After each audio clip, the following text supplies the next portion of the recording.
Monsieur le Président,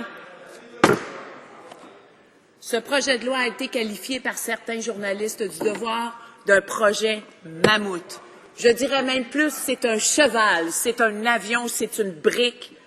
On peut le qualifier de toutes sortes de choses. Monsieur le Président, c'est illégal pour des compagnies ou des individus de se servir de virus informatiques, des soi-disant cheval de Troie, pour installer des logiciels sur les ordinateurs dont les consommateurs ne veulent rien savoir. Et voilà exactement ce que le gouvernement conservateur s'est décidé de faire.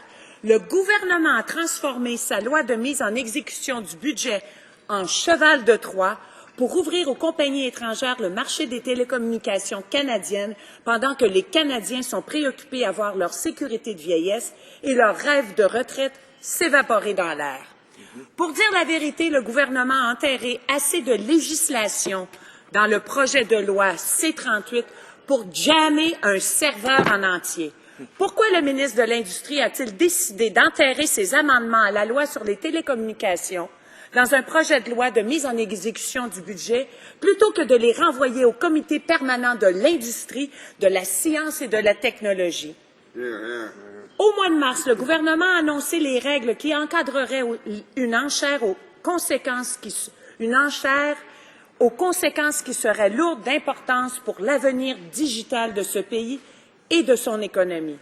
Nous avions une occasion unique devant nous pour favoriser la compétition dans le marché des télécommunications sans fil et pour s'assurer que tous les Canadiens, y compris ceux qui vivent dans les régions les plus éloignées, puissent participer à l'économie digitale du 21e siècle. Le gouvernement n'a pas été à la hauteur.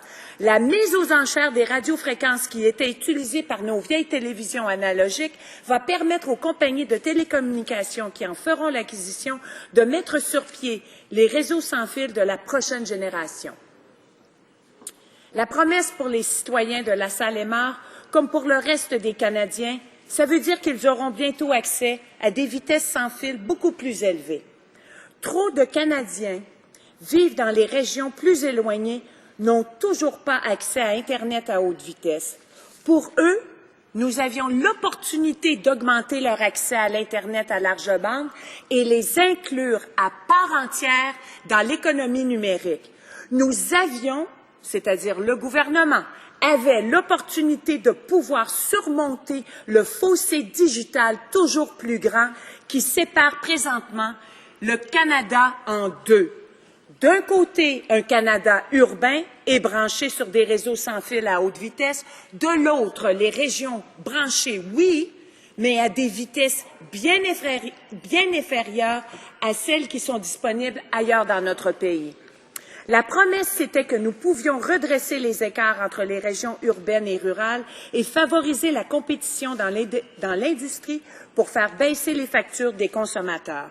Le gouvernement du Canada n'a pas été à la hauteur. Avec les modifications proposées à la loi sur les télécommunications dans le projet de loi C-38, des compagnies de télécommunications complètement étrangères pourront faire affaire au Canada si elles détiennent moins de 10 % du marché canadien. Ces compagnies étrangères ne pourront pas accroître leur part du marché canadien aux moyens d'acquisition, c'est-à-dire en achetant les compagnies rivales, ce que peuvent faire les compagnies canadiennes. Nous nous trouvons donc dans une situation où les compagnies de télécommunications au Canada se feront compétition avec des règles qui ne s'appliquent pas également à tout le monde. Les compagnies canadiennes auront des règles qui s'appliquent à elles et les compagnies étrangères auront d'autres règles qui ne s'appliquent qu'à elles. Ici, au Canada, nous sommes habitués à disputer des matchs de hockey, de soccer, où tout le monde joue avec les mêmes règles. Mais ce n'est pas l'approche de ce gouvernement, ça, on le savait déjà. Ces développements inquiètent plusieurs compagnies de télécommunications canadiennes, Monsieur le Président. Et l'ironie, c'est que la compagnie qui devait en principe le plus bénéficier de ces changements a aussitôt rétorqué qu'elle allait boycotter l'enchère. Le gouvernement n'a pas été transparent avec les Canadiennes et les Canadiens. Les Canadiens et les Canadiennes se posent des questions, les mêmes que nous. Est-ce que le gouvernement va s'en tenir à sa décision d'ouvrir seulement une partie du marché canadien aux compagnies étrangères? Ou est-ce que ces changements à la loi ne marquent pas un premier pas sur un trajet qui va beaucoup plus loin? Est-ce que le gouvernement a l'intention de continuer à lever graduellement les restrictions sur la participation des compagnies étrangères dans le marché canadien des télécommunications?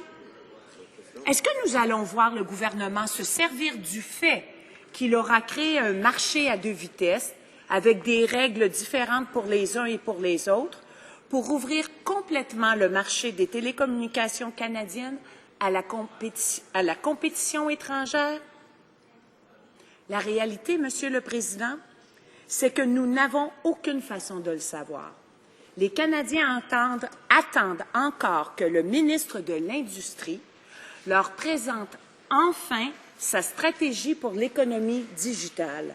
L'initiative a été lancée il y a 2 ans, presque jour pour jour. Puis, le silence. L'approche du gouvernement n'est pas facile à suivre. Il se comporte comme un PDG sans plan d'affaires. Il décide d'embaucher du staff sans encore connaître les postes qu'il doit combler. Il lance un nouveau produit sans savoir si les clients existent ou s'intéressent même aux produits qu'il propose. C'est comme si le gouvernement décidait de vendre son plus beau bord de plage sans avoir dit à ses actionnaires s'ils veulent que les contracteurs construisent des condos, des maisons, des appartements, des hôtels ou des commerces. Les PDG sans plan d'affaires, Monsieur le Président, on sait que ça ne va pas loin. Le fait que le ministre de l'Industrie ait décidé de faire passer ces modifications à la loi sur les télécommunications dans une loi d'exécution du budget qui sera débattue en vrac avec très peu de temps, dans un tas d'autres projets de loi, ne fait qu'ajouter à ce sentiment qu'on est en mode d'improvisation. Le recours à un projet de loi omnibus, fourre-tout, donne l'impression que le gouvernement est comme un joueur d'échecs, fatigué, qui improvise à chaque coup. Il dispute un match sans avoir un plan. On a l'impression que le gouvernement légifère puis pose les questions après. Ces amendements à la loi sur les télécommunications auraient dû être envoyés au Comité permanent de l'industrie pour qu'ils fassent l'objet d'un examen approfondi par les parlementaires des partis de l'opposition. C'est une entorse fondamentale à la démocratie.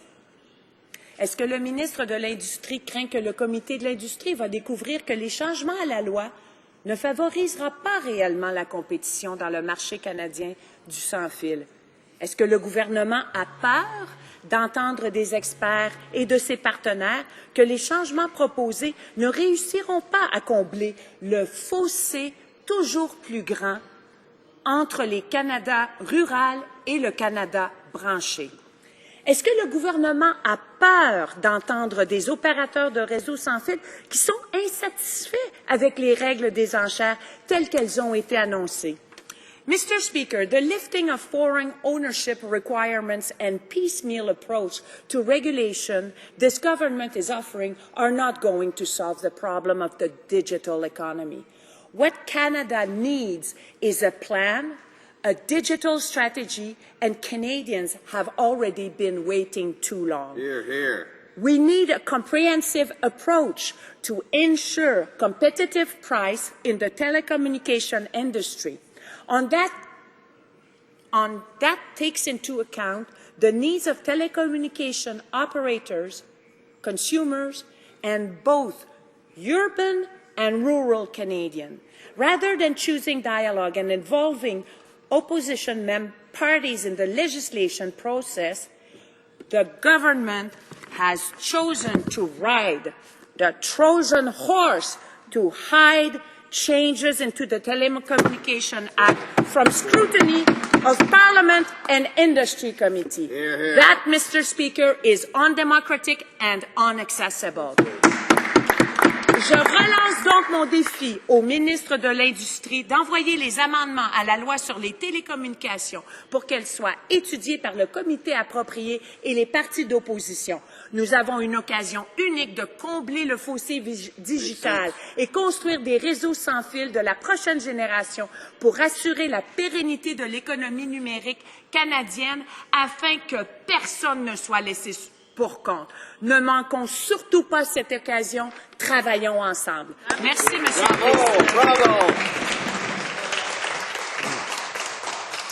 Questions et commentaires? Questions and comments? The Honourable Member for Saanich, Gulf Islands. Thank you, Mr. Speaker, and I thank my honourable friend for her presentation, and I hope she'll forgive me that I'm using this as a moment for a comment, because I've been subjected to speeches all since C-38 began, and a number of claims have been made by government members. Having read the bill, a number of the things that have been said are simply not in the legislation. For example, it is not required in the legislation that the Minister of Environment be satisfied the provincial process is equivalent before a substitution occurs. The language is completely discretionary and merely says the Minister must decide it's an appropriate substitute. Appropriate is not defined, and then there's a mandatory duty on the federal minister to turn the project over to a province if the province requests it. It is also not anywhere in Bill C-38 that tanker safety regulations are put forward. That may be something they intend to do, but it's certainly not in Bill C-38. It's also not the case in, sorry, Mr. Speaker, just briefly, Bill C-38 is not a budget matter. It is the decimation of environmental laws. Thank you, Mr. Speaker. Honourable Député de la Salle-et-Mar. Merci, Monsieur le Président. Ça me fait un immense plaisir de répondre aux commentaires de ma collègue de Saanich Gulf Island. En effet, il y a énormément de choses dans ce projet de loi et ma collègue a simplement mentionné des choses qui méritent notre attention et une attention très particulière. Et j'aimerais renforcer encore une fois que la portion qui a trait au Comité de l'environnement devrait être étudiée de façon approfondie par le Comité de l'environnement, tout ce que je viens de mentionner également au Comité de l'industrie. Merci. Questions and comments? The Honourable Member for Windsor West. Thank you, Mr. Speaker. I'd like to congratulate my colleague for her speech here. What's really important is to note the work that is happening in the Industry Committee right now, where she's a member of, where there actually is time to be able to go through government legislation. We have embarked on another study, which is fine, but at the same time, we have the available time necessary to be able to do the government legislation properly, and she so ably noted that process issue that we're losing. I'd just like to ask her to expand upon the foreign ownership issue with regards to what's taken place in the past. We've seen the industry adjusted twice in recent years, the first time leading to less competition in some urban areas, and the second time where the minister actually had to put the Government of Canada into a lawsuit. So I'd like to ask her about the due process and why it would be more advantageous to go to committee so we'd avoid those problems, because they were in previous budget bills, at least one of the changes was, and that was the end result, no due diligence. Député de la Salle-et-Mar. Je remercie mon collègue et en effet, nous travaillons très bien ensemble comme une équipe très forte et très, comment je dirais ça, très soucieuse de bien étudier chacun des dossiers qui sont portés à notre attention.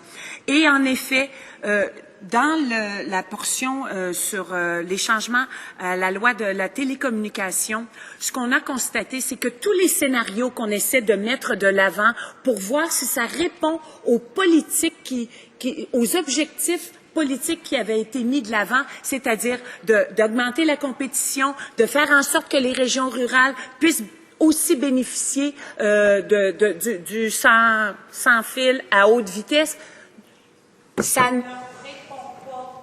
à ça, n'importe quel scénario qu'on essaie d'établir. Merci. Il y a le temps pour une brève question. Time for a short question. The Honourable Member for Scarborough, Southwest. Thank you, Mr. Speaker. And following up from my colleague from Windsor's question, We do have certainly time in the industry committee to engage in studies on this bill.